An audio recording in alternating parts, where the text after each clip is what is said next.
The Friday the 13th timeline is wrong. Wait, let me back it up a bit. This is the Friday the 13th timeline. If you're a fan of the franchise, you probably already knew this. If you're a hardcore fan, then you're probably also aware of the fact that the timeline falls apart like a house of cards the moment you put even 2 seconds of thought into it. What do I mean by that? Well, okay, on the surface, yes, the timeline works. Each new movie does happen after the last movie. For the most part, you can watch them in release order. The only exceptions are Jason X, which occurs after Freddy vs. Jason, but was released before it, and Friday the 13th, 2009, because it's set in a different continuity entirely. So on paper, it seems like it makes sense. What I'm specifically referring to is how after the final chapter, the timeline becomes irreconcilable with itself. 4 to 6 years go by between the final chapter and A New Beginning, 1 to 2 years between A New Beginning and Jason Lives, a super vague 1 to 10 years between Jason Lives and The New Blood, and a literal unknown amount of time between The New Blood and Jason Takes Manhattan. For those doing the math, that's a gap of 6 to 18 years between the 4th and 8th films, which were released only 5 years apart. Jason Takes Manhattan clearly wasn't meant to take place in 2002. But we're both smart. We're both two media literate dudes. We both know that FT13 films were only ever meant to earn a quick buck for Paramount and keep some local industry workers employed. No one ever really cared all that much about the continuity between films, or lack thereof, right? Wrong. Even as a kid, I knew these were cheap, exploitative films. I knew others wouldn't take the writing and world building seriously, but I took it seriously. I love Jason and his stupid patchwork lore. I wasn't an 80s kid, I was a 90s kid. So the initial Friday the 13th craze passed me by, but that might have been for the best. The Fridays that were released in my lifetime were all driven by the hindsight of the franchise's legacy, a legacy that I never got to see get shaped. Since then though, I've seen the way the series fell into hibernation, and I've seen the way people yearn for a true return. The video game may have been a neat but buggy mess, and the Never Hike Alone films were good appetizers, but fans are ready for something of substance. A surprise roster slot in a fighting game like it's 2011 just isn't going to cut it anymore. Luckily, a TV show adaptation is on the horizon at Peacock, but it'll be some time before that show is fully established with its own lore and fans. Until then, many fans like myself are returning to the OG timeline to get their Crystal Lake fix. And now is the best time to be a fan, in fact. Every expanded universe novel and comic has been archived online. Don't have time to read the novels? You can check out the 80s Slasher Librarian YouTube channel right now for audiobooks of them. I'm sure many of these new fans are also asking questions about the film's timeline. Maybe they're wondering which books, if any, are canon, which comics they should read and in what order. Maybe they're trying to figure out when the later films are set.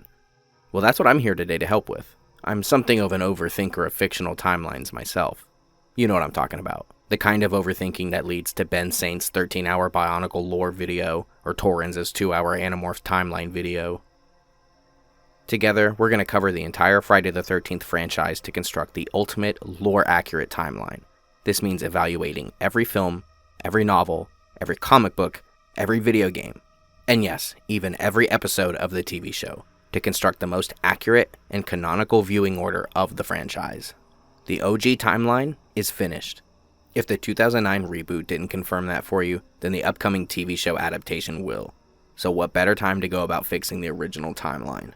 Let me get this out of the way now. This is not a deep dive into the real-world story behind the making of these films. I'll give behind-the-scenes context when necessary, but what we're primarily focusing on are the literal events depicted within the media. We're treating the franchise as if it were historical texts needing to be deciphered. With my spiel out of the way, my name is Slasher, and I'm proud to present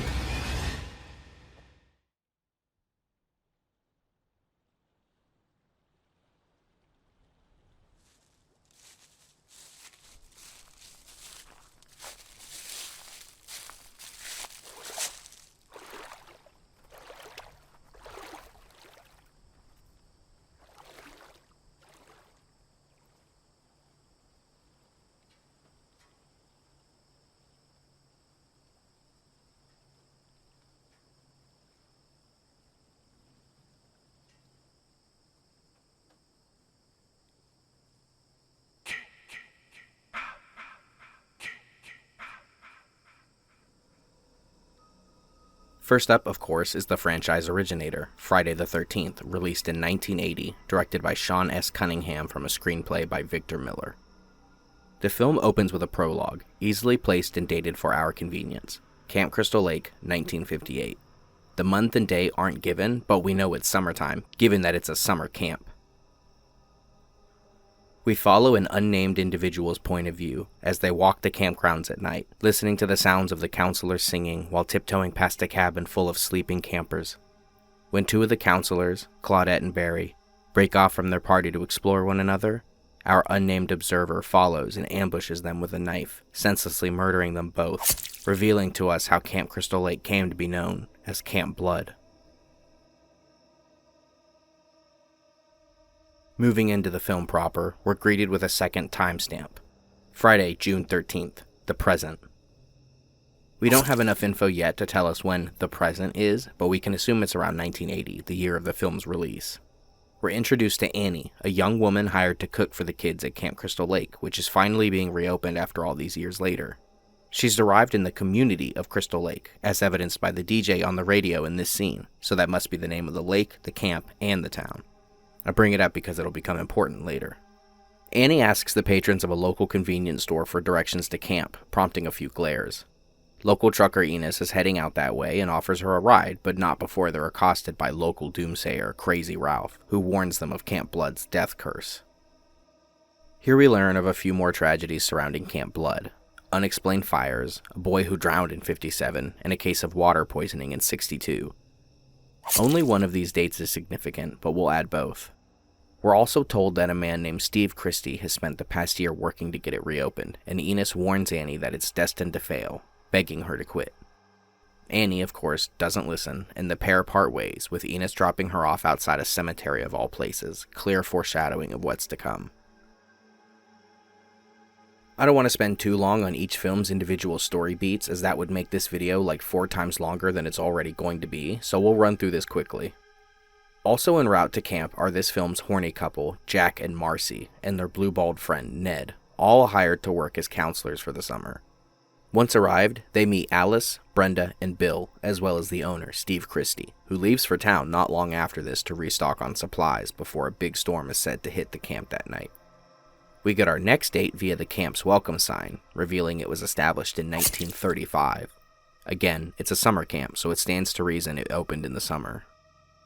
Annie, the cook-to-be, flags down a passing jeep and is led on. Unbeknownst to her, she's hitched a ride with our unseen killer from the beginning of the film. When it becomes clear the driver is not taking her to the camp, Annie hops out and flees, injuring her leg in the process. Unfortunately, it's for naught, and our killer slices Annie's throat, leaving her to die alone in the woods. Back at camp, our counselors go through a cozy yet boring series of events. Swimming, killing a real snake on film, then meeting a local motor cop who is on the lookout for Crazy Ralph. Then immediately, our counselors are jump scared by said Crazy Ralph, who is hiding in the pantry, and he warns them to leave like he did with Annie. As the night falls and the storm picks up, we get this film's equivalent to Halloween's Blackest Eyes speech, where Marcy tells Jack about an ominous and foreboding dream she's had a few times over the years. Really? Yeah, I've had this dream about 5 or 6 times where I'm in a thunderstorm. Mm-hmm. And it's raining really hard. It sounds like pebbles when it hits the ground. I can hear it. I try to block out the sound with my hands, only it doesn't work. It just keeps getting louder and louder. And then the rain turns to blood. And the blood washes away in little rivers. And then the sound stops. Like the Blackest Eyes speech from Halloween, which would go on to inform much of Michael Myers' characterization and the film series' mythos for years to come, this moment marks the beginning of a strange pattern of women in or around Crystal Lake having deadly premonitions. Real Lake Mungo type shit, and often overlooked when discussing the franchise. Now in the film's finale, the counselors are of course picked off one by one. First Ned, then Jack, then Marcy, then Brenda, then Bill. While all this carnage is going down, Steve has a lovely meal at the town's diner, gets a lift from the local police when his car won't start, gets a quick speech from the officer about how Friday the 13th and the full moon cause people to do crazy things, then gets dropped off outside the camp where he meets his demise by the hands of our unseen killer, who we learn is someone familiar to him. Hello? Who's that? Oh, hi. What are you doing out in this mess?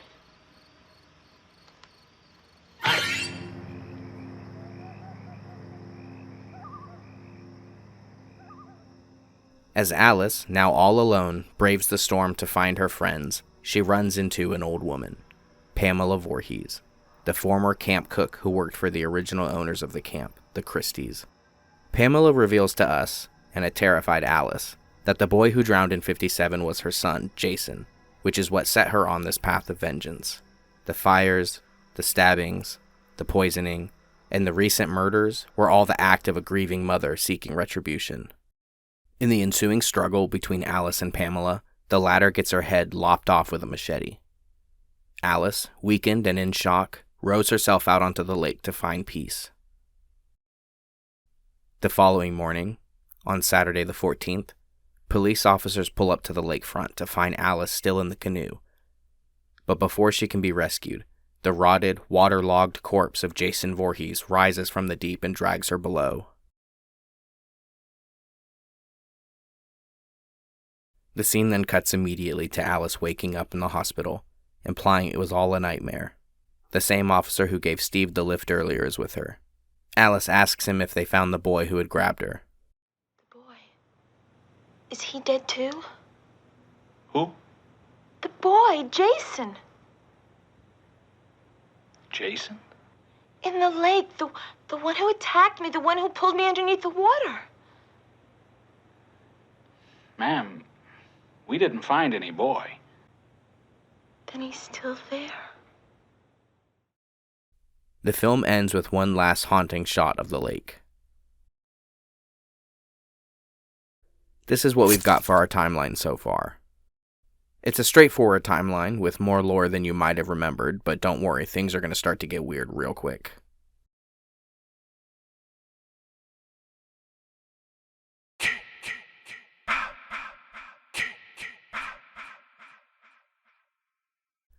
Friday the 13th would go on to earn just under $60 million worldwide against a $500,000 budget. With the box office gross that massive, a sequel was a no-brainer, and so Friday the 13th Part 2 was released just a year later in 1981, directed by Steve Miner from a screenplay by Ron Kurz. The sequel opens with a prologue. Unlike the first film, we're not given any timestamps. A man stalks the streets at night, while Alice, the first film's survivor, reels from a nightmare in her apartment nearby, wherein the previous film's finale is recapped for us. Not long after waking, and after shrugging off her mother's pleas to return home over a phone call, Alice is jump-scared by the slightly decomposed head of Pamela Voorhees sitting inside her fridge. She tries to run, but a large-framed man, the same man stalking the streets from earlier, takes hold of her and forcefully rams an ice pick through her temple, killing her. The film then skips ahead in time and we meet the counselors in training at Packanack Lodge, this film's victim group. There's the resident horny couple, Jeff and Sandra, their dweeb friend Ted, along with Mark, Vicky, Terry, thick eyebrow Scott, and our two main characters, child psychiatrist in training Ginny Field and director of the counselor training program Paul Holt. The two are something of an item. Everyone is here to brush up on their camping skills before getting assigned to various summer camps in the area, and where their training just happens to be along the shores of Crystal Lake. And in doing so, they've attracted the attention of Jason Voorhees. It's well known that the fathers of Jason, Tom Savini, Sean Cunningham, and Victor Miller, always intended for him to be nothing more than a dead kid.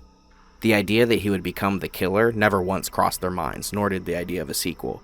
So Jason being alive at all is indeed a retcon, our first of many in this series. To prep audiences for this change in killer, we're given a lovely scene with Paul telling a campfire story to his counselors. He tells the tale of Friday the 13th.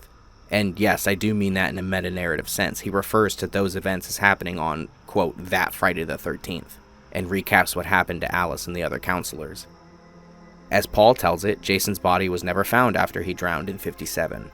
The locals say he survived and that he haunts the woods surrounding the lake. Paul tells him about Alice, and we learn that she went missing 2 months after her ordeal at Camp Blood. He then tells his counselors that they're the first to be back at Crystal Lake in the 5 years since. Our counselors mingle for the night as Crazy Ralph spies through a window. Unfortunately, Jason finds him and kills him. The following day, so day 2 of this film's timeline for those keeping track, the counselors go about their duties and have fun exploring the area and flirting. The first of our cast to die this go-around is actually Muffin, Terry's dog, who runs into Jason in the woods just before the film smash cuts to hot dogs grilling. Part 2 isn't a comedy by any means, but it definitely marks the franchise's first major shift into a more lighthearted, self-aware series. Jeff and Sandra venture off to search for Camp Blood and stumble upon Muffin's mangled corpse, and not long after are caught trespassing at Camp Crystal Lake by one of the local officers. After dropping the couple back at Packanack Lodge, the same officer spots Jason fleeing through the woods and gives chase on foot. He eventually stumbles onto a little makeshift shack in the woods where he finds something that leaves him stunned, giving Jason an opening to ram a hammer into the top of his head. Later that night, half of the counselors, including Paul and Ginny, ride into town to celebrate their last free night before Paul's rigorous training is set to begin in earnest, and the other half stay behind at the lodge for some personal time. Since there is no reason to assume summer camp season in this region has changed from the first film to the second, we can deduce that we're most likely in the same time frame our cast from the first film were, which is within a few weeks of summer camp's opening. So June is a pretty solid bet. Much like in the original film, once night falls, so too do the bodies. First Scott, then Terry. In town, Ginny, Paul, and Ted are getting drunk at a roadhouse, and Ted gives us this line. This whole thing's ridiculous, really. You know, 2 of our kids got hauled in today. Because 5 years ago, some girl, panics and falls out of a canoe. It's absurd. Which is another interesting retcon, that Alice's nightmare of falling into the lake did happen, just without Jason being there dragging her down. Ginny muses about Jason being real, and both men laugh her off, but she ignores them, wondering what a deranged beast boy running around Crystal Lake would be like. Ultimately, Paul blows her off. Well, what do you think? I think you're drunk. I'll drink to that. Back at the lodge, the rest of our counselors meet their ends. Mark, then Jeff and Sandra, and finally Vicky. Eventually, Paul and Ginny return without Ted, who is drunk and sleeping in town, and the pair find the lodge completely empty. They sense something is wrong and eventually find the blood-soaked sheets that Jeff and Sandra were impaled on right before the power goes out, leading to an ambush. Jason rushes Paul and knocks him out and begins the final chase for Ginny. Realizing the camp isn't safe, Ginny runs out into the surrounding forest, accidentally coming upon the same shack from earlier in the film, Jason's shack. She makes the same horrifying discovery as the officer before her, an altar surrounded by the bodies of Terry, the officer, and Alice's skeletal remains. On top of the altar rests the head of Pamela Voorhees in her famous blue sweater, now crusty and brown, which means Jason was there that night with Alice and must have seen her death if he has her clothes and head. Ginny gets the idea to wear Pamela's sweater and command Jason as if she were his mother, so she can deal the final blow, but it fails when he sees his actual mother's head directly behind her. He nearly kills her when Paul makes his dramatic last-second entrance. This gives Ginny the opening to sink Pamela's machete into Jason's shoulder, deep down into his torso, seemingly killing him. Poetic. With the bad guy defeated and the day saved, Paul carries our final girl back to the lodge so they can lick their wounds. To their horror, they hear the sound of someone trying to get into the cabin, so the pair brace themselves for a final onslaught when it's revealed to be Terry's dog, Muffin, who is alive and well and not mangled at all. Paul and Ginny laugh, the music begins to take on this cheery tone, and anyone who's seen the original will obviously and instantly know this is leading to a jump scare. Right on cue, an unmasked, bearded, ginger-haired Jason bursts through the window, much in the same way he burst out of the lake in the original, and he drags Ginny out into the night. We immediately cut to the next morning, where we see Ginny is actually fine. She's strapped to a gurney and being taken away by first responders. She cries out for Paul, but he's nowhere to be found, leaving his fate a mystery. For now, anyways. The film ends on a shot of Pamela's head inside of Jason's shack. Our timeline is as follows. The ending of Part 1 was easy enough for general audiences to parse. Part 2's ending, however, was more perplexing, with many fans unsure of what events were real and which were all in Ginny's head. Jason had grabbed Ginny and fled into the night, yet by morning she's safe and sound, and Paul is nowhere to be seen. We know that the jump scare isn't real since the film plainly telegraphs this by having Muffin return, but does this mean Ginny being carted off isn't real too? Well, screenwriter Ron Kurz very confusingly says in Crystal Lake Memories that he wrote Jason jumping through the window as being real. He then says his intention was for Paul to be killed. Ginny survives, and after she's found by the first responders and screams Paul's name, the film would cut to Pamela's head, and a smile creeps across her lips, implying that Jason killed him. As he explains, given the way it was edited for the final release, he can understand why fans might not catch on to this deeper meaning. It's important to note that test screenings found this ending looked terrible, so the theatrical film just ends on a freeze frame of Pamela's head, no smile or wink. But this really makes no sense. For starters, the inclusion of Muffin means it can't be real, no matter what, unless the scene with Jeff and Sandra finding her remains isn't real, which just leads to all kinds of chaos and the entire narrative unraveling. You can argue any scene isn't real at that point. Second, that doesn't explain how Ginny would have survived anyways. Are we to assume both Paul and Jason are just dead off screen from their fight and Ginny, I guess, just collapsed a la Alice in the original? How exactly Paul's death would have gone down is anyone's guess, though I'm not inclined to take Kurz's somewhat inaccurate statement as anything more than a misremembrance of events.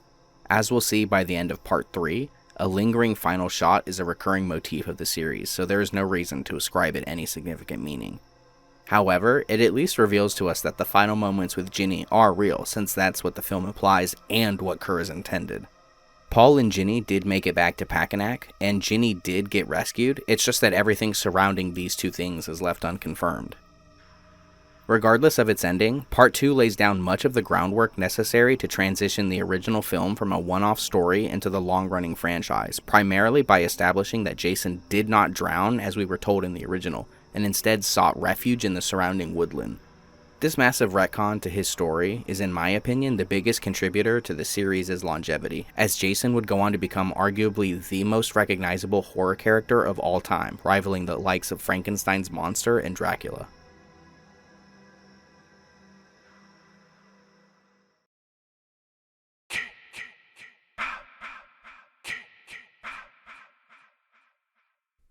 Part 2 would go on to earn less than half of the original film's total gross, but with a respectable $21 million of its own, it proved to Paramount that there was still money to be made on the franchise, and so Part 3 in 3D, official title, was released in 1982, directed again by Steve Miner from a screenplay by husband and wife screenwriting duo Martin Kitrosser and Carol Watson.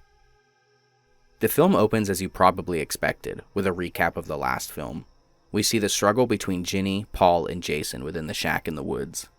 Ginny sinks the machete into Jason's shoulder before unmasking him, but his face is not shown to the viewer. This was the case in Part 2 as well, but I'm emphasizing it now. After Paul and Ginny leave the shack, Jason removes the machete from his shoulder and gingerly crawls away.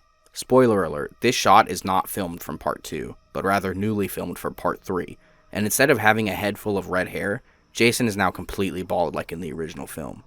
They went through all of the trouble of recreating Jason's outfit, but not his face, which coincidentally is only seen in Part 2's fake-out jump scare, as well as showing him remove the machete from his shoulder, meaning that the entire section at the end of Part 2 couldn't have happened, as the machete is still lodged in his shoulder at that time and he has the red hair. And since Steve Miner directed both films, this must be an intentional retcon. So everything in Part 2 between Ginny and Paul leaving Jason's shack and Ginny waking up the next morning didn't happen. No Muffin, no Ginger Jason, no final jump scare. After a groovy opening credits sequence, we move into the main story, which we learn is happening on the same day as when Ginny is taken to the hospital, per the reporter here. Jason flees his shack and steals a new set of clothes from a local convenience store run by a bickering couple. This is the outfit he'll wear for several more films. It's his second most famous design and his third iteration overall, and it's just funny that it comes from a dude named Harold. As expected, he murders the couple who he stole from, and the film immediately moves forward an undisclosed amount of time later as we meet a new cast of teens making their way up to the lake for summer. En route to the camp, they drive right by the convenience store from earlier and watch as the police bring out the bodies. It's a convenience store in a small town. Someone's going to notice the dead bodies. This is the following day. There's no reason to assume anything else. These teens are heading up to Higgins Haven, another Crystal Lake lakefront property, owned by the family of Chris Higgins. We'll come to learn that Crystal Lake is massive, housing tons of properties and other secrets. Along with Chris are her friends Debbie and Andy, who make up this film's horny couple, their friend Vera, Cheech and Chong ripoffs Chuck and Chili, everyone's favorite actor turned entertainment lawyer Shelley, and finally, Chris's milquetoast boyfriend Rick. At the cabin, Chris tells her boyfriend that they have the whole weekend together, meaning that this is either Friday or early Saturday. But take into account Chris having to pick up each individual friend and drive to Crystal Lake. It would no longer be early Saturday, so they wouldn't have the whole weekend together, meaning this is a Friday, where at any point in the day, one could say they have the whole weekend ahead of them and still be telling the truth. That's the power of deduction.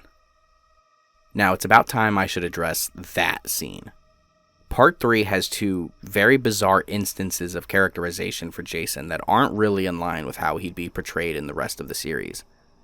The first is easily missed. The newscaster in the opening refers to rumors of, quote, sexual mutilation and cannibalism surrounding the Packanack Lodge murders. Like, what the fuck? The other is that scene. While sitting with Rick outside and attempting to rekindle their relationship, Chris tells him a story about an attack she suffered 2 years prior to the film, so circa 1983. After a fight with her mother, Chris stormed out of their house and got this bright idea to fall asleep in the woods to scare her parents. But apparently, after falling asleep, some crazed, ugly mountain man, who we the viewer know to be Jason, attacked her with a knife. She manages to kick it out of his hands, but Jason's still able to subdue her, and he begins to drag her away. Chris passes out and does not remember anything beyond this. When she comes to, she's in her own room, and her parents act as if the fight they had the night before never even happened. Yeah. What? Are you suggesting to me, movie, that Jason kidnapped Chris and put her back in her bed? This film is obviously implying that something nefarious happened, something sexual in nature, but it's so out of place and doesn't make sense when you really start to think about it. Like, A, Jason's wearing Harold's clothes in the flashback, the same one he's wearing in present day. He's not wearing his plaid and bag mask. In fact, he's not wearing any mask. They went through the trouble of recreating his Part 2 look for the opening, but couldn't keep that same energy here when it was needed most. B, even assuming that yes, he did do something to Chris, how did she end up back in her own bed? That makes no sense. And C, Jason seems eager and willing to kill just about anyone. Why would he have spared Chris of all people? I understand the franchise was only 3 films in, with just 2 of those films having Jason in them at all, but come on, this is such weak writing. But despite my whining, I may actually have an alternative explanation to the scene that doesn't just explain away Jason's out-of-character behavior, but actually plays into the theme of the overall franchise. We'll circle back to it at the end of this chapter. Part 3's story is super inconsequential, aside from that one little weird thing with Chris, so we're speed reading this. Shelley and Vera drive into town and piss off a local biker trio, who I always like to envision giving Officer Dorr from the original film a hard time. The trio follow the teens back to the cabin and siphon out their gas in an attempt to burn the whole barn down. Brutal, but pretty in line with biker gangs. Anyways, Jason kills them, of course. You know the drill. Once night falls, so too do the bodies. First Shelley, then Vera, then Andy, then Debbie, then Chuck, then Chili. All in pretty quick succession. And yeah, this is where Jason gets his infamous hockey mask. It's just something Shelley has in his trunk of costumes and pranks. And I'm not trying to downplay the moment. I'd make a bigger deal about it if the film did. There's no scene showing him getting it. He just pops back out of the barn with it on, and you can just tell by the way he's walking around he wants people to ask about his mask. In a repeat of the last film, Chris and Rick return to the camp only to find it deserted. They split up, but Rick is found by Jason off-screen and tossed into the cabin through the window, thus beginning the final chase.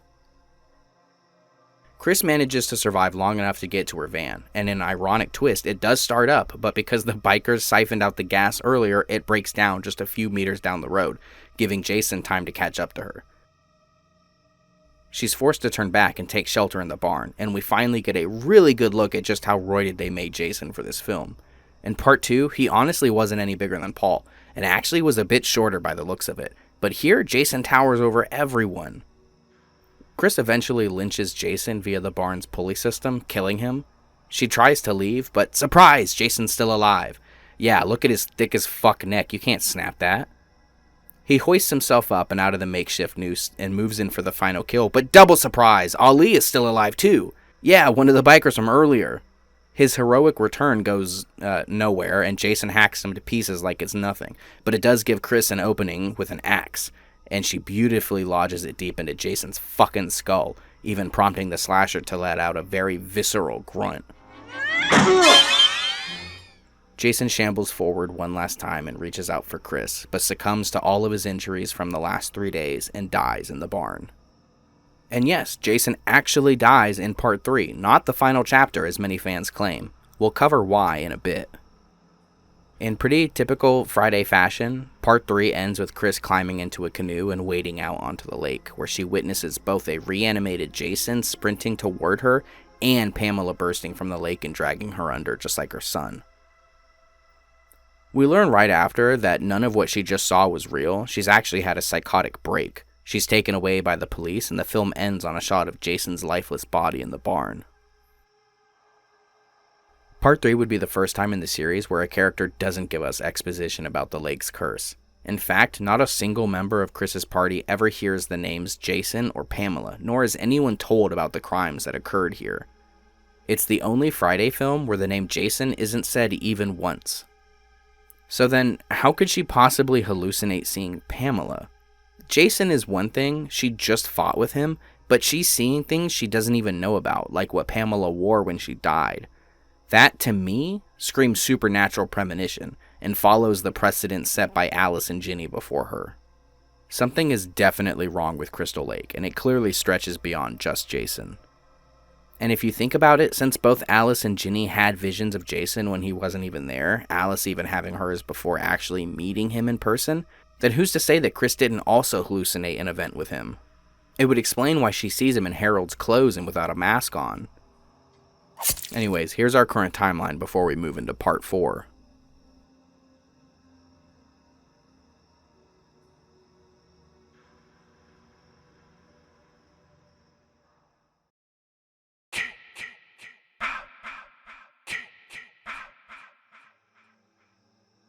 Part 3 nearly doubled Part 2's box office gross, so despite Paramount's assumption that Part 3 would be the final chapter, Friday the 13th, the final chapter, would be released in 1984, directed by Joseph Zito from a screenplay by Barney Cohen. As is tradition at this point, the final chapter opens with a recap of the last 3 films, this time interspersed with portions of Paul's campfire story from Part 2, and it's legitimately one of the best openings of the series. The story proper picks up at Higgins Haven, nighttime, where first responders are still gathering the bodies from the previous film's murder spree. It's the night of Saturday, so day 5 of Jason's big week for those of you at home keeping track, and Jason Voorhees has officially died. Like I mentioned a bit earlier, we know this to be the case because he's been lifeless on the ground for about a day, and none of the first responders treat him as anything more than a corpse, meaning they likely checked for signs of life and found none. They also literally refer to him as being dead multiple times, with the police chief saying on live TV, "The man responsible for the murders in Wessex County this past week is at this moment in the Wessex County Medical Center morgue." Yeah. Thank you, Officer Jameson. he definitely died when Chris sunk that axe into his head. That is his first on-screen death, and possibly his second death ever if you believe Jason actually drowned in 57 and came back to life somehow rather than just hid in the woods. Also of note is that the town of Crystal Lake is in Wessex County. That's neat. It's not a real county in New Jersey, though, in case you were wondering. Jason is wheeled into the morgue at the Wessex County Medical Center, and hey, wait, is that Chris? Yeah, I'll be damned. With that curly brown hair, it's gotta be. Yeah, for some reason they included Chris in a small non-speaking cameo in the hospital where she's with presumably her parents. It makes sense that it'd take them about a day to get all the way out there. And no, it's not Dana Kimmel, it's most likely a body double as we never see her face. Anyways, Jason is wheeled into the morgue and stored into an icebox, while a horny nurse and the coroner start making out to a news report of his death. As you'd expect, Jason comes back to life, somehow. That's what audiences came to see. It's never stated how, he just does. Jason slits the throat of the coroner before twisting his head clean around, then ambushes and guts the nurse. Then the film smash cuts to Trish Jarvis and her mother taking a little stroll around the woods surrounding Crystal Lake. It's not immediately clear how much further in time we've jumped, but if we look at the past 3 films, most night-to-day scene shifts so far have been the next day, so we're most likely in day 6. Now, this is where the plot synopsis start to get a bit longer, because this deep into a franchise, you have to start doing more than just the same thing over and over, meaning the bare-bones plotting isn't going to cut it anymore. From this point onward, the Friday the 13th films get a lot more structured, a lot more complex, and a lot better overall. My script had 3 pages for the first film, 4 for the second, and 5 for the third, but Final Chapter has a whopping 8 pages. Anyways, Trish and her mother return home and we're introduced to a very beloved Friday the 13th character, little Tommy Jarvis. This little rascal, he's going to cause some problems for Jason. The Jarvis family are a very charming, well-written bunch that honestly elevate Part 4 to a new standard that 2 flirted with, but 3 couldn't replicate. And it's not just them. Jason and what little we've seen of him so far is amazing. While I really do love Part 2 and the last half of Part 3, Jason's portrayal in them really was not that great. Part 2 had him as sort of a bumbling idiot, failing in ambushes, easily convinced that his mother was, I guess, resurrected as Ginny speculated he'd desire. Just overall, it makes him seem a bit comical, a little slapstick. But then Part 3 blows that shit out of the fucking water and is like, this just in, the victims of Part 2 were raped and or cannibalized. Like, that's not at all the vibe you get from Part 2 or the original for that matter. Weird. And this was a full decade before Michael Myers would pull a ditty on his niece, Jamie, so I have no idea where this idea came from. It's most likely leaning into this inbred Hills Have Eyes mountain man aesthetic he had going on that they were trying to portray at the time. I don't know. Anyways, here, Jason is fucking awesome. For starters, this is the beginning of Undead Jason, who is known for his enhanced strength and resilience. He was fairly meek in Part 2, like yeah, he could take a punch, but still seemed very human. Part 3 ups the ante a lot by turning Jason into a Victor Crowley-esque gargantuan, and he has the feats to prove it. But here, he's the best of both worlds. He's a sleek and slender-framed wall of muscle, with the strength to twist your whole head around. He's got gross, decaying gray skin, and his nails are black and way overgrown. You may not like it, but this is what peak performance looks like. Anyways, a neat bit of lore here, Mama Jarvis chides Tommy for leaving the front door open, saying, "What if the psycho comes in?" Meaning not everyone in his town is really keeping up to date with the murders going on, since officially Jason is dead. Which is a bit wild to think about. Jason at this point in the timeline is probably the biggest spree killer in American history with like 20 bodies across 3 to 4 days. But small town, I guess. She also tells us that the neighboring house has been rented out by 6 teens. These would be our main victim group of the film. We've got 2 horny couples in this one, Paul and Sam, then Doug and Sarah. And finally, Ted and Jim, who are both pretty horny dudes in their own right, looking to unwind and maybe pick up chicks while at the lake. En route to their rented cabin, they get a little lost and pull over next to a small, run-down graveyard, and right there is the headstone of Pamela Voorhees. But the who on the headstone is not as important to us as the when. It reads 1930 to 1979. Okay, so you remember how the first film simply presents itself as occurring in, quote, the present? Well, here you go. Pamela was beheaded on June 13th, 1979. Why the film was retconned as happening in 1979 has never been publicly disclosed by Joseph Zito or Barney Cohen, not to my knowledge at least. Nothing in Crystal Lake Memories, nothing in Fangoria, nothing in interviews. We can only assume it was to realign the film's present-day storyline with the final chapter's real-world premiere date of 1984, and moving Pamela's death back by a year makes parts 2 to 4 occur in 1984. It's sort of fixing a problem that didn't exist, but whatever makes it easier on the writers, I guess. Anyways, our teens pass by a hitchhiker, but have no room to take her with, so she's left out on the side of the road just as Jason strolls by and rams a knife through her neck. Later in the night, they manage to find the cabin, and Tommy and Trish walk over and introduce themselves to the gang, while Mama Jarvis reads a newspaper with that day's headline, "Mass Murderer's Body Missing," once again reiterating that he was a corpse when the film began. The next morning, so day 7, the teens go looking for some place named Crystal Point, which I guess is just an outcrop along the lake somewhere. It doesn't seem relevant to the overall franchise. Anyways, the teens meet local twins Terry and Tina, who agree to take them to Crystal Point, where everyone strips and swims. Trish and Tommy just happen to be driving into town and pass by, seeing the whole thing. The pair's car breaks down, and while trying to fix it, they meet Rob Deere. Sure are a lot of folks around Crystal Lake right now. Rob helps them with their car, and the pair give him a lift. Rob is a nice guy, but is clearly hiding something, telling the pair he's hunting bears, which is a fun throwaway reference to part 2. Among other things, this is bear country. And contrary to what everybody hears, bears are dangerous. I'm not going to wait until the third act to discuss this. I'm going to bring it up now. This is Sandra's older brother. Yes, that's right. Sandra from part 2, Jeff's girlfriend. He asks about who all is in the area and says he doesn't expect anyone would be living this deep in the woods. What he's hunting, we can presume, is Jason Voorhees himself. I'm going to make like Jason and mow down a couple plot points quickly. Rob spends the day with Trish and Tommy while the teens next door have a party. Night falls, so you know what that means. First to go is Sam, who leaves the party after Tina flirts with her boyfriend Paul. She's killed in the lake while floating in a raft. Paul goes out to look for her and finds her in the raft, but Jason launches a harpoon gun into his dick, killing him. Rob hears this and goes to investigate, but returns to find Jason has broken his rifle. Terry leaves the party without her sister because she feels left out, but gets impaled by Jason outside. Back at the Jarvis's house, the power has been knocked out, causing Mama Jarvis to investigate, where she runs into Jason. Back at the party house, Jimbo finally gets laid, then promptly gets a corkscrew to the hand and a cleaver to the face. Next, Tina gets tossed from an upstairs window by Jason, who I guess was waiting atop one of the home's awning. It's not really clear. Circling back to Rob and Trish, he talks about his sister, Sandra, being a good kid. This leads to Rob revealing a series of newspaper clippings, one of which we see is the original 1979 murder spree, complete with artist rendition of the boy that Alice saw in the lake. He correctly identifies this as a depiction of Jason. He reveals to her that Jason's body had gone missing from the morgue along with the coroner and nurse from the beginning of the movie, which is what has led him to believe Jason is still alive. At the party house, Ted gets a kitchen knife to the back of the skull, Doug gets his fucking head crushed with just Jason's bare hands, and lastly, Sarah gets an axe to the heart. Our vacationing teens are all dead.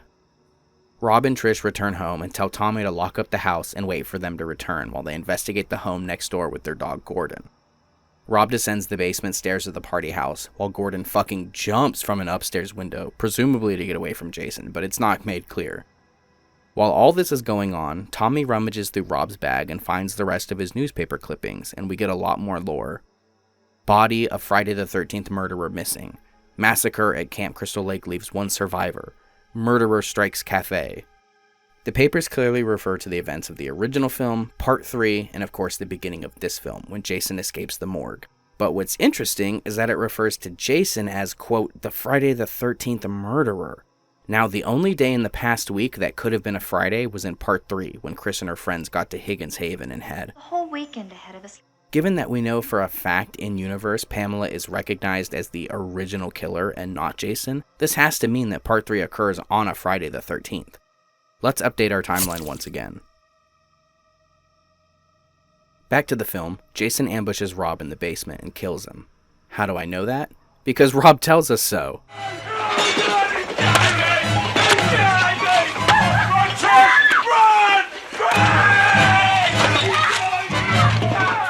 Trish runs back to the Jarvis house where the final chase begins. Jason takes an absolute beating here, more than anything he's dealt with up until now, save for the axe to the head that actually killed him. He has his arm sliced open with a machete, his head beaten repeatedly with a hammer, his neck gets impaled with the back of that hammer, he takes a computer monitor to the head, electrifying him, and he still doesn't stop. And he runs! Yeah, this is the third time overall we're shown Jason running, and the first time doing so while undead.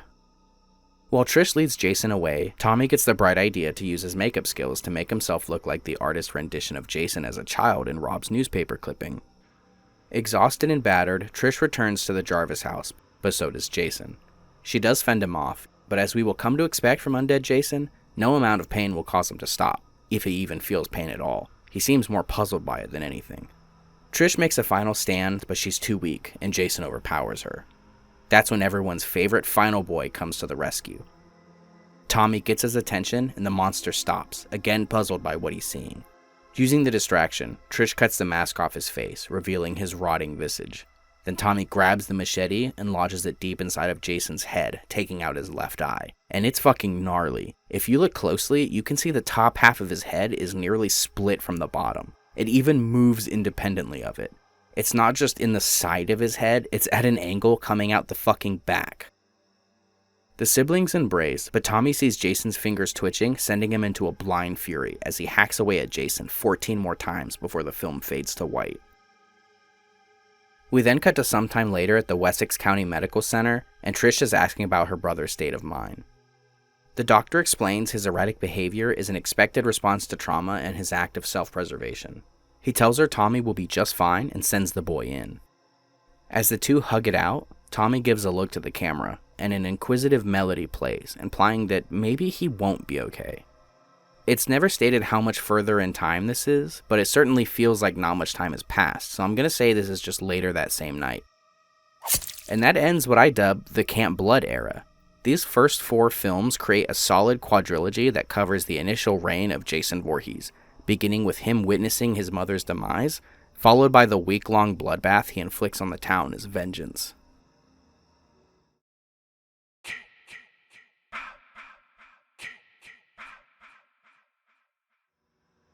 Despite the last film's finality, Paramount just could not pass up the opportunity to print more money, so Friday the 13th, A New Beginning was released just 11 months later, directed by Danny Steinman from a screenplay by Martin Katrosser, David Cohen, and Steinman himself.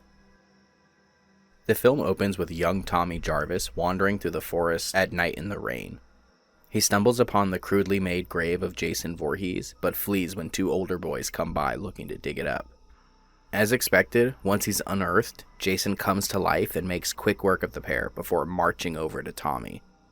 He raises his machete for the kill, just as Tommy wakes in the back of a medical transport van, now much older and played by John Shepard. It was just a nightmare. He's being dropped off at Pinehurst Youth Development Center, a halfway home for young adults who need to be rehabilitated and reintegrated into society. Here we meet Matt and Pam, the director and assistant director of the program respectively. Matt tells us that Tommy's psych profile begins at age 12 with severe trauma, meaning he was 12 in 1984. The film's end credits also list Corey Feldman as portraying, quote, Tommy at 12, so that seems pretty concrete. Good to know, but it only helps if we can figure out how old Tommy is right now. Matt reviews his treatment record, but the dates do not line up with anything that we've seen so far. It shows he began taking medication in 1978, with the most recent date on file being July 1984. Well, if he's 12 in 1984, that would make him 6 in 1978, and I highly doubt a 6-year-old was taking Thorazine. And since the last film went out of its way to realign the film's universe with the real world, I can't imagine that they'd be so quick to throw that away by shifting around established dates again. Ultimately, this is just a prop, and it's not meant to be looked at in HD 40 years later, so I'm not going to put a lot of stock into it being accurate beyond the general idea that Tommy had spent the last 6 years or so in an institution. This Tommy doesn't speak a whole lot, not even when spoken to, but there are hints of his child self in there. He meets the youngest Friday the 13th main character in the series, Reggie the Reckless, when the younger boy scares Tommy with a big rubber spider.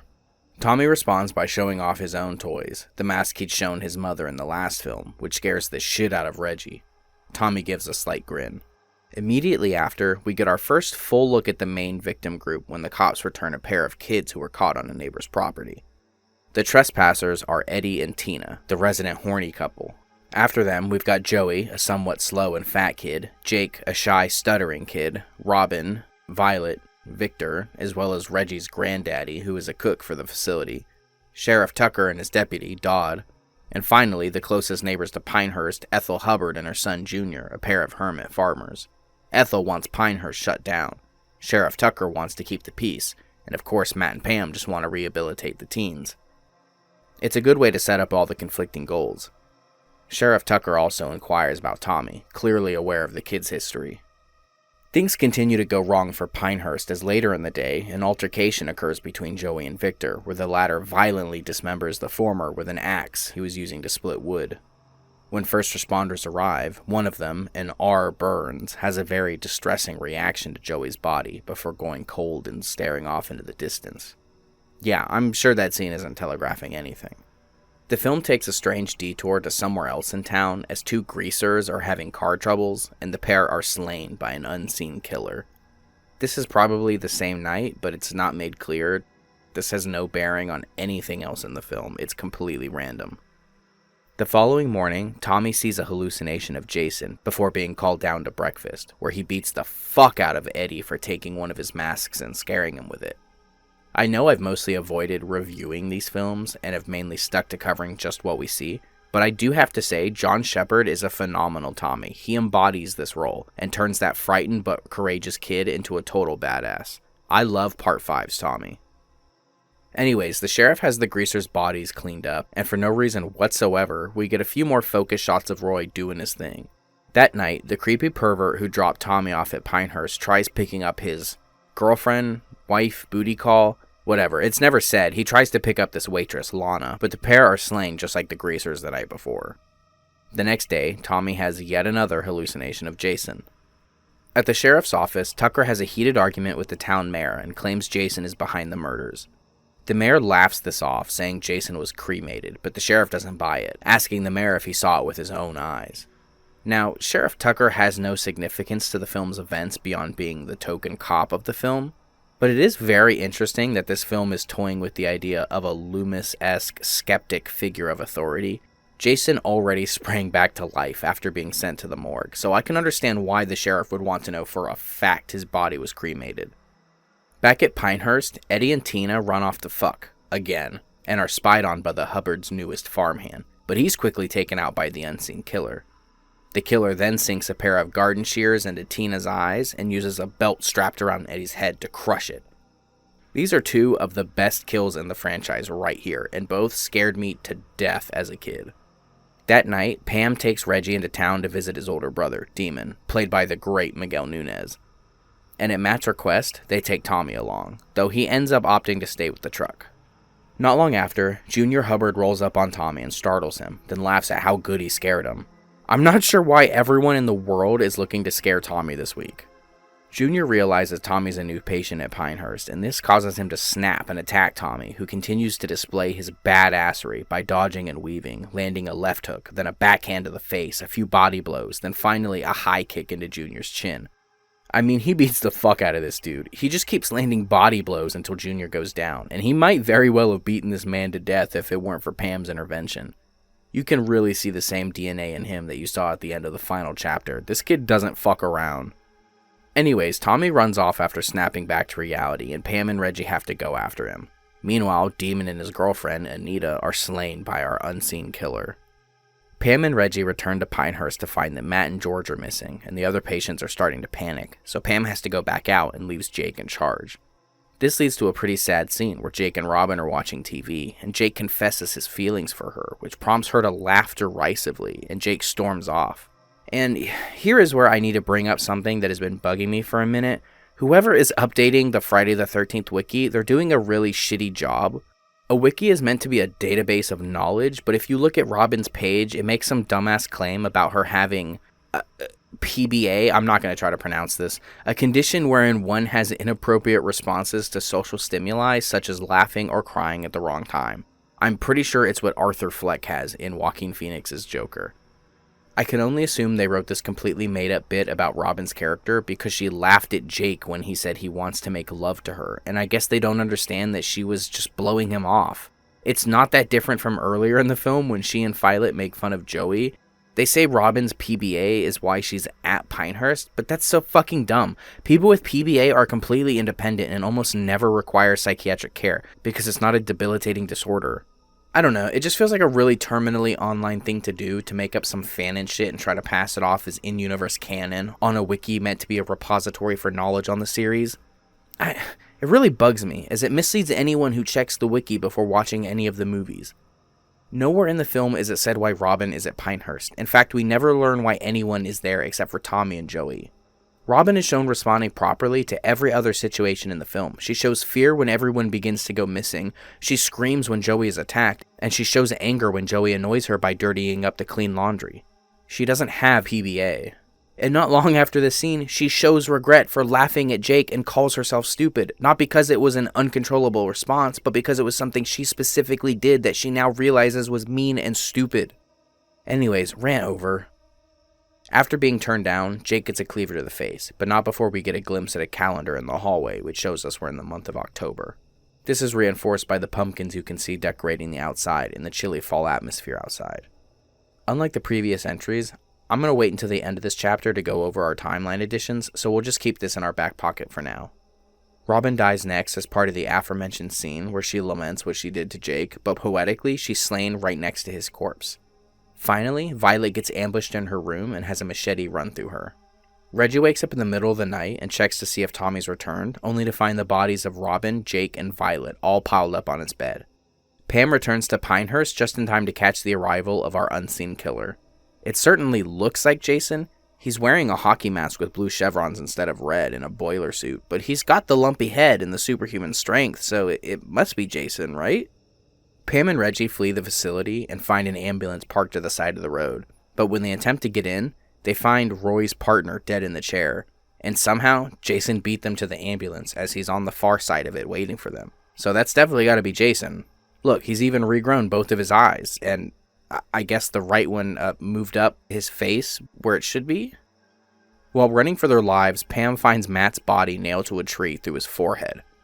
I have to say, between the garden shears kill, the leather belt kill, the dirt bike decapitation, and now this, Part 5 has some amazing kills. It's a shame the MPAA butchered this one. Oh, and did I not mention the bike decapitation? Yeah, Junior gets his head lopped off and Ethel gets a knife to the face. Who cares? Pam gets chased all over the property, and we get this film's body through the window gag, this time being George with his eyes gouged out. Jason chases Pam to the nearby barn, and just when it looks like she's going to be victim number 19, Reggie rolls up in a fucking bulldozer and launches Jason across the yard. But, of course, he's not dead. He gets up like nothing's wrong, and we have our final showdown in the barn. Pam manages to keep him at bay with a chainsaw long enough for Tommy to heroically return, after being gone from the film for, 54 minutes? God. See, up until now, the film had been trying desperately to make viewers think the killer was Tommy. He kept conveniently running off before Jason showed up. We got a reiteration that he can make latex masks. He's shown to be prone to violent outbursts. And of course, he hallucinates Jason's phantom every morning after a murder has occurred. But here we see, no, Tommy is just another would-be victim. And even though he's sorely underutilized in the film, he makes this final stand to prove how much of a badass he is, staring down his reanimated foe with all the same courage he did at the age of 12. And Jason seemingly recognizes him, giving him a very deliberate and thoughtful stare before slowly approaching. Shepard proves his worth as an actor in this scene, silently calling out to Jason while Pam and Reggie beg him to run. You can feel the trauma this kid endured and the disbelief he's in right now. His eyes are even dilated, an authentic response to fear. God, I love this Tommy. Then he tanks a full machete slice to the chest before landing that pocket knife from earlier into Jason's thigh. Tommy passes out, allowing Reggie to get the final hit on Jason, sending him flying out the hay door and onto a series of spikes below. Oh, wait, never mind, he's alive. He tries to drag himself back up using Reggie's leg, but Tommy wakes up in time to deal the actual final blow, crushing Jason's wrist with the machete, dropping him onto the spikes below and killing him instantly.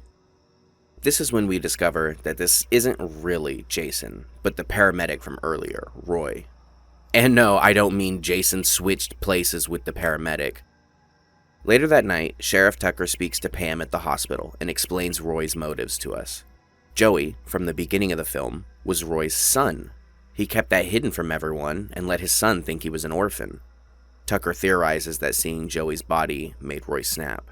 He reveals they found newspaper clippings of the Jason murders in his wallet. And I've got to call a timeout. I mean, that is just really hard to believe.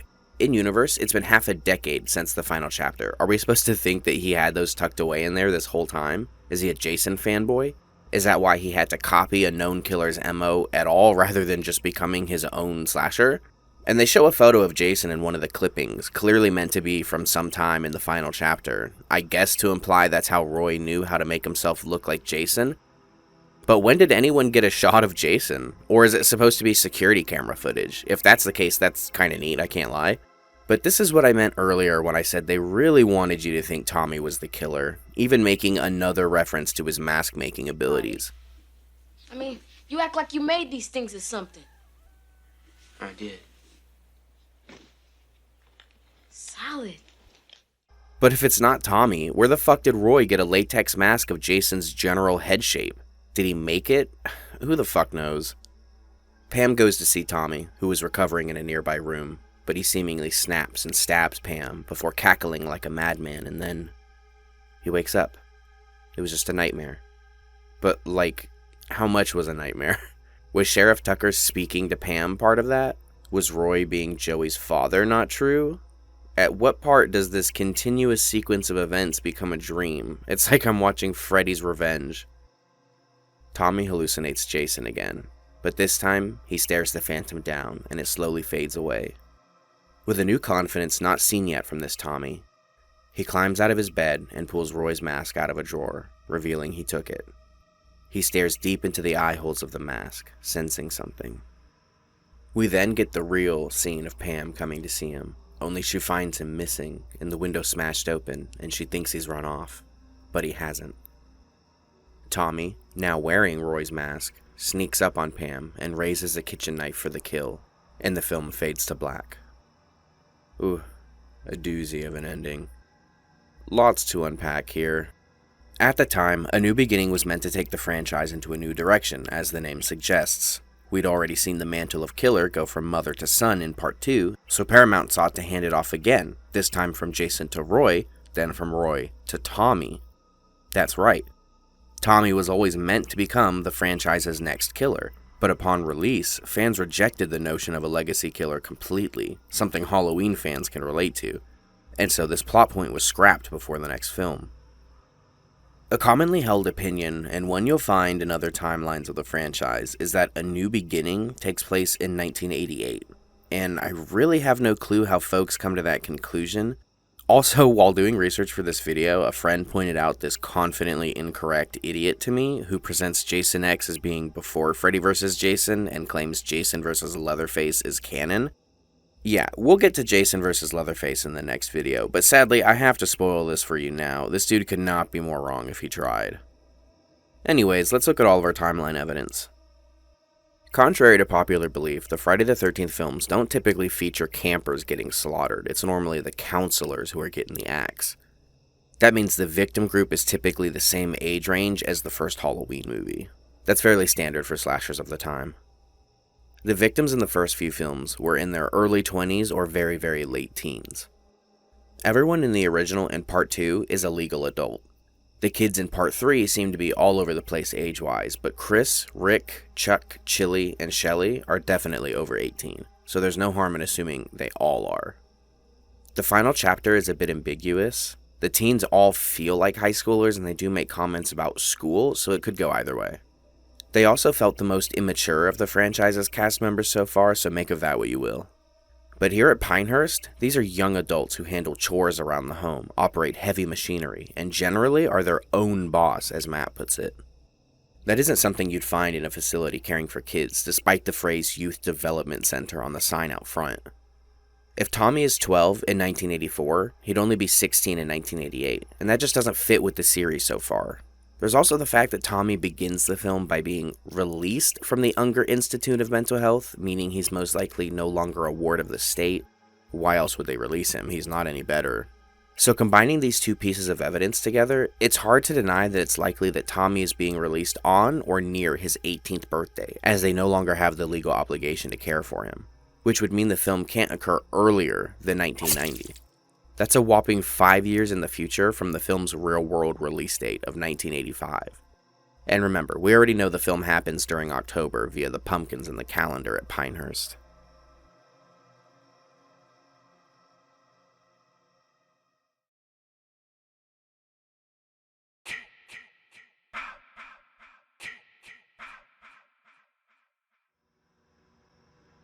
Coming off the weak sales of A New Beginning, Paramount had just one goal in mind with the next installment: bring Jason back. And so Friday the 13th Part 6, Jason Lives, was released in 1986, directed and written by Tom McLaughlin. The film opens with Tommy Jarvis once more, who's become something of a cornerstone of the Friday mythos by this point. He and his friend Hawes are en route to a cemetery. Tommy has unfinished business. Immediately, we have some questions. What happened to Pam? Did Tommy kill her? Is that why he's coming from an institution again? Was the ending to A New Beginning even real? When Part 2 ended, things weren't all that clear-cut, but 3D came along and cleared a lot of it up. But here we've got the exact opposite situation. Jason Lives answers nothing about Part 5's ending. It's a bit confusing for first-time viewers, but let's keep watching and see if things start to make sense. Oh, also, this is as good a time as any to mention there's a common fan theory that the truck Tommy and Hawes are in is the same one that Pam uses in Part 5. It's a cute idea, but I feel it only exists for fans to fill the void in their hearts left by Tom McLaughlin when he chose not to clarify what happened at the end of Part 5. They're not the same make and model, they're not even the same shade of blue. Plus, how would that conversation even go down? Sorry for scaring you there, Pam. I was never actually going to stab you. Anyways, can me and my friend borrow your truck for however long we want? I don't know. If you subscribe to that theory, then more power to you. I used to as well, but for reasons we'll get into, I no longer think that. But nothing in the film suggests this is the case. It's purely fanon. If anything, the film pretty plainly states it's Tommy's truck.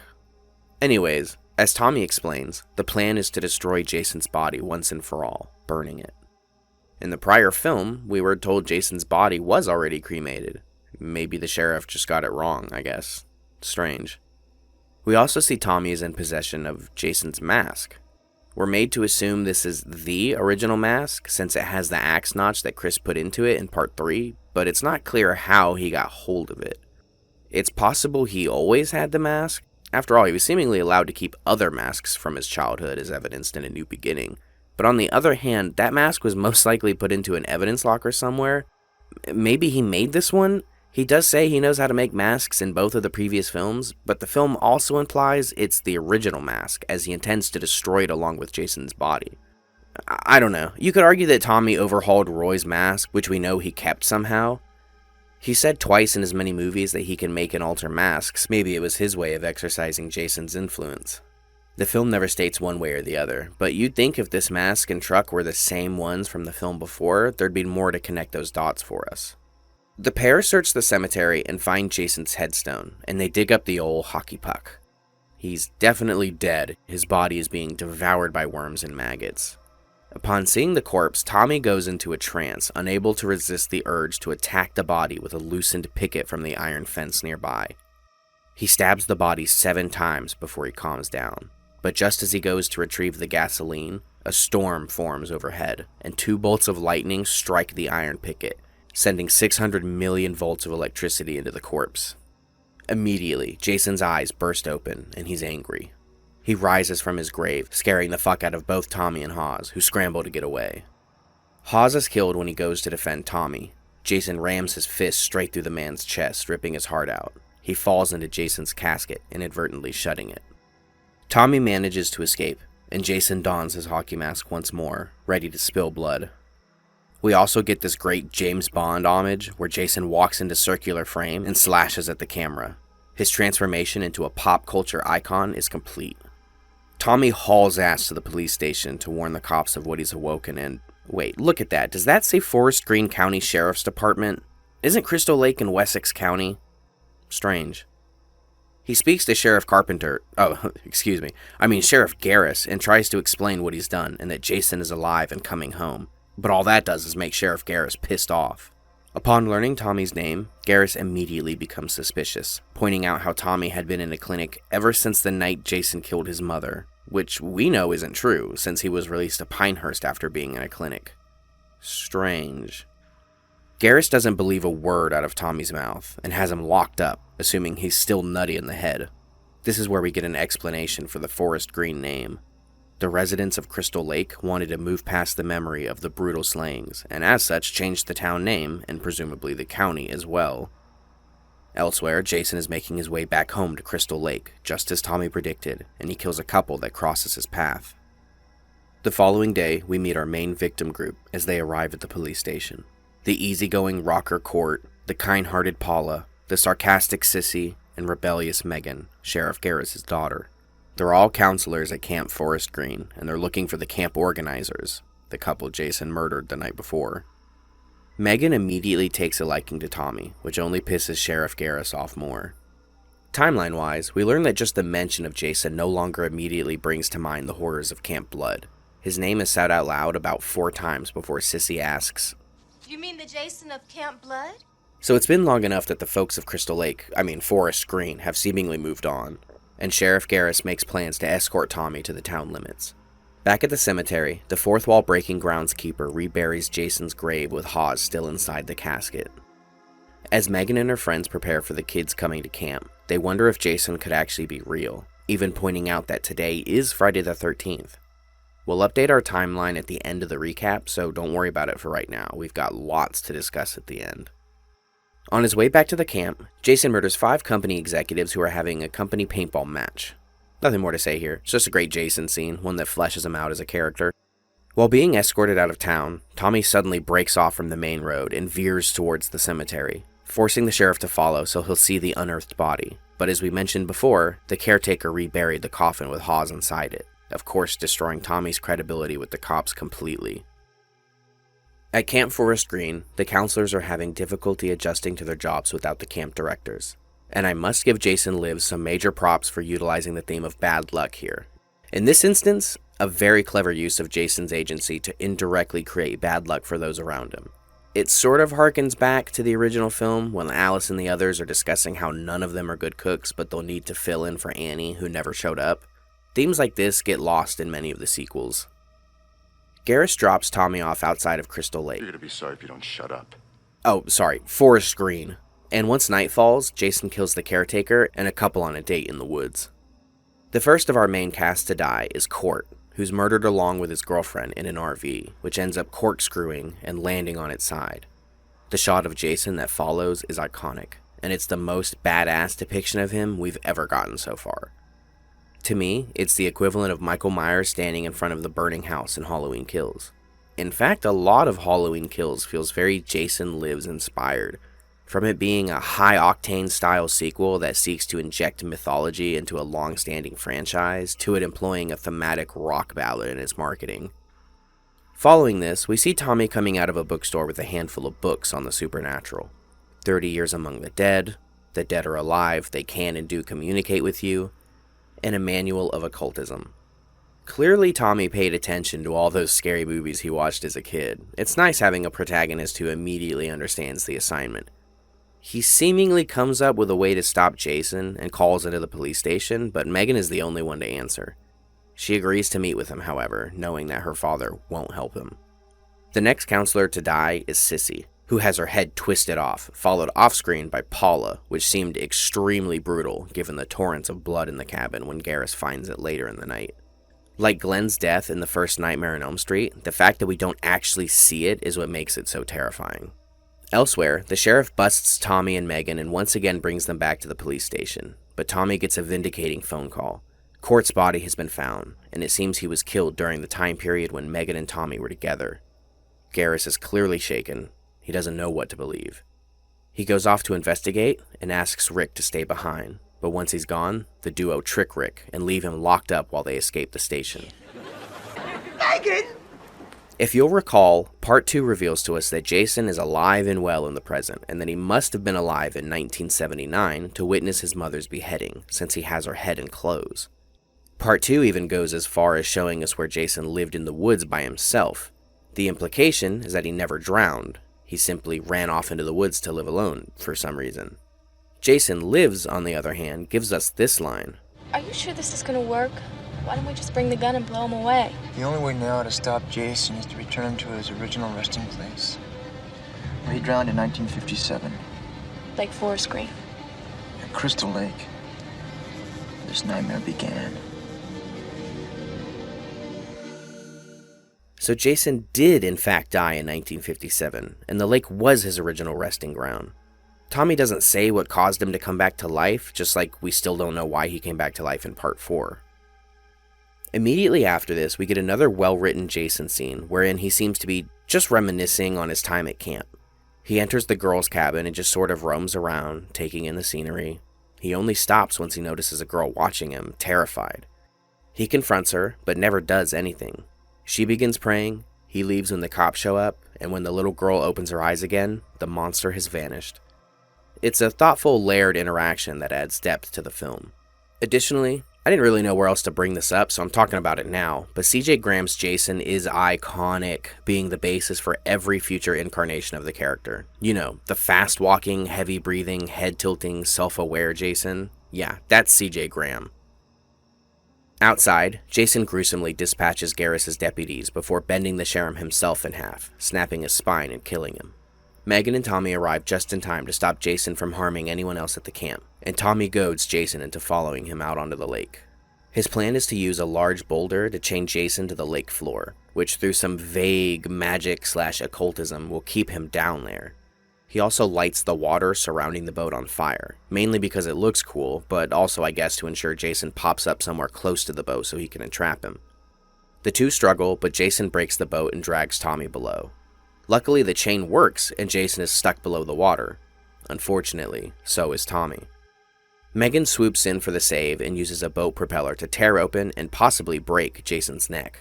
A loud crunch can be heard, deep red blood fills the lake, and he ceases all movement, so it definitely seems like his neck is broken.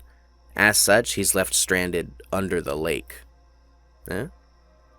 Megan reels Tommy back to the safety of the lakeshore, and he tells her, "It's over." But the film ends an undisclosed amount of time later, at the very least it's the following day, and we see Jason is still very much alive down there, even if he can't move his body. His one good eye is still open, and he's angry.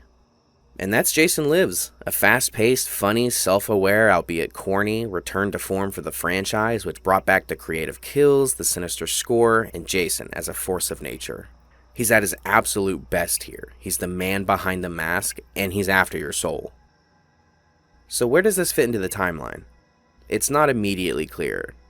Right off the bat, this Tommy looks a million years older than the A New Beginning Tommy did. That Tommy, played by John Shepard, definitely passed for late teens Tommy. Most likely 18 as we guessed in the last chapter, but here he's got to be in his mid-20s at least, since Tom Matthews at the time was 28. Right, Tom McLaughlin? According to the shooting script graciously provided by the Friday the 13th franchise.com, Tommy is described as a late teen. And it certainly fits with the character and how he's treated. He's just now being released back into the world from his psychiatric institution. The cops immediately dismiss his claims even before knowing he has a past. And Megan and her friends, who were clearly of typical Friday the 13th victim age, take an immediate liking to him. He's definitely written to be their peer, and they're definitely written to be late teens. We don't have anything more concrete than this, so we have to just accept Tommy can't be older than 19 here. If Tommy's 12 in 1984, then he'd be 19 by 1991, meaning this would be set a year after A New Beginning. As for when in 1991, we've got a couple hints. The first is the temperature. It's clearly cold outside as everyone dresses in layers and jackets. Second, it's not late winter or early spring, because the leaves are actively falling. They're not broken down yet like you'd see after winter. They're freshly fallen. This is fall. So the film takes place on Friday the 13th in the fall of 1991.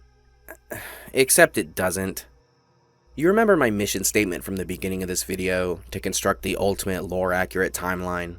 Well, if we want to be lore-accurate, we have to really listen to the things Jason Lives is telling us. The film contradicts the entirety of Part 5 on multiple occasions. Sheriff Garrus tells us Tommy's been locked up ever since the final chapter. Tommy doesn't correct him. The film refuses to give any explanation regarding the cliffhanger from the last film. Did Tommy do anything to Pam or not? We were told Jason was cremated, only to find out he's interred in a local cemetery. Sure, the sheriff in Part 5 did question if the cremation actually happened, but he only does so the film can justify its whodunit subplot, offering up the idea that maybe Jason rose from the dead again. Oh, and come to think of it, the sheriff. If this film is only a year later, why is Garrus completely unaware of a recent series of post-Jason murders that occurred in or near his town? Given that he is fully aware of who Tommy Jarvis is, you'd think he'd know about this second ordeal that went on in Tommy's life, especially since it involves the guy whose job he took over and a killer whose body count isn't that much smaller than Jason's. And while some argumentative fans will claim that those aren't hard pieces of evidence, I'd like to bring up this quote from director Tom McLaughlin from Crystal Lake Memories. I'm going to pick up after the final chapter, disregard Part 5, and tie the legend together a bit. I wanted to take the Tommy character that Corey Feldman played and do the same idea, that he was locked away, but instead of getting out and becoming Jason as Part 5, he gets out and just wants to make sure that Jason is dead and in his grave. Clear as day and without any ambiguity. This is why there's no explanation given for Part 5's ending, why dialogue contradicts Part 5's story, and why no one brings up the Jason copycat, and why there are so many similarities between A New Beginning and Jason Lives. Both films open in the fall with Tommy being released from an institution, both show Jason being unburied during a storm, both feature sheriffs in main roles, both tackle the exact same character arc for Tommy where he puts his demons to rest. Jason Lives isn't a sequel to A New Beginning. It's an alternative sequel to the final chapter. It's not a new idea. I won't pretend I'm the first person to realize this, but I am going to be the first person to present it to as many people as possible in scripted long-form YouTube video format with a neat infographic to accompany it. With this revelation, we need to rethink our timeline placement for Jason Lives. For starters, Tommy being 12 in 1984 is lore that was given to us via Part 5. With it no longer being in continuity with the series, do we drop it? Well, not necessarily. That was Feldman's actual age when filming the final chapter, so it seems less like unique info from Part 5, and more likely just a way for the film to differentiate old and young Tommy. So there's no real reason we need to discredit this bit of info. Tommy was most likely 12 in 1984. He looks, sounds, and acts like a 12-year-old. As I've mentioned already, Jason Lives' script refers to Tommy as being in his late teens, pretty much the same as Part 5, and that's exactly how he's treated by other late teens in the film. That means anywhere from 1989 to 1991, when he'd be 17 to 19. Tom McLaughlin himself says he considers the film set June 13th, 1986, a real-world Friday the 13th, but that doesn't fit the visual season of the film, nor does it fit with the established dates, so Tom must be wrong on this one. Since it's an alternative storyline to the final chapter and directly copies Part 5's plot point of Tommy coming out of an institution, we'll keep the same explanation we did for that film too. He's being released because he's either just turned or about to turn 18. We could even say that this is October, just to really highlight that Part 5 and Part 6 are alternate retellings of the same general story. But I think we'll take the safe approach and just say that this film occurs during a fall Friday the 13th in 1990, at least until we have more evidence to go off of. And that's where we'll need to stop today. This video is getting pretty long. If you've made it this far, thank you so much for watching. I hope the video was both informative and educational for you, and I hope you agree with or at least understand the decisions I made while making our ultimate lore-accurate timeline. If you enjoyed the video, please consider liking. If you have any critiques, corrections, or if you just want to tell me my logic sucks, feel free to comment below. If you're curious about all the other ways this timeline is going to be different from the official timeline, you should definitely subscribe. This is just the tip of the iceberg. I'm also working on similarly themed timeline videos for Halloween and Nightmare on Elm Street, each with their own unique twists, so you won't want to miss those. Thanks for tuning into the Haddonfield Registry. I'm Slasher. Good night.